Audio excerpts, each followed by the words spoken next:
death. Repeat after me. If you reach dying 4, you die. If you reach dying 4, you die. If you reach dying 4, you die. Most of the time you'll be walking around with no dying condition, which is kind of the same as being dying 0, which I will use for this explanation. You're also walking around with a wounded value. Most of the time it will be wounded 0. But, based on some things that might happen, which I'll explain, your wounded could go up. Let's say you and your friend are in some dire straits. A ghoul attacks you and drops you to 0 HP. If you are attacked and are dropped to 0 HP, or were already at 0 HP when you were attacked, you must add 1 plus your wounded value to your dying condition. If it's a critical hit, you must add 2 plus your wounded value to your dying condition. If you were perfectly healthy before, this means your dying becomes dying 1. Ooh. Does that mean, you might ask, if you're wounded 3 and you're attacked by a ghoul, drop to 0 HP, you instantly become dying 4 and permanently die?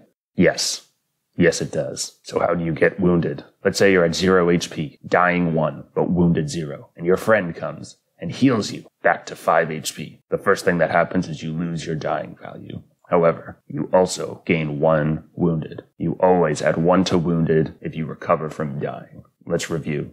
If you're attacked and are dropped to 0 HP or are already at 0 HP, you add 1 plus your wounded to your dying condition. If it's a critical hit, you add 2 plus your wounded to your dying condition. If you ever lose the dying condition, your wounded value goes up by 1. So what actually happens if you start dying? Let's say it's ghoul number 3's turn. He attacks you and you go down to 0 HP. The first thing that happens is your position in initiative changes. Right now you're here, but it was ghoul number 3 that attacked you, so your position will drop down to right before the turn where you drop to 0 HP. Then you gain the dying 1 condition. When you're dying, you will spend your turn doing recovery checks. Sounds like a good thing. I'm not so sure that it is. A recovery check is when you roll a d20 and you need to meet or exceed a DC of 10 plus your dying. If you're dying 1, that's 11. It's important to remember, a recovery check will always change your dying value. You can look at this table here. If you succeed your recovery check, your dying value will go down by 1. But if you fail, it will go up by 1. I think this table is pretty intuitive. You don't have to spend too much time memorizing it. You just have to remember that the recovery check will always change your dying value. Let's say you succeed your recovery check and your dying value goes down by 1. You are now wounded 1.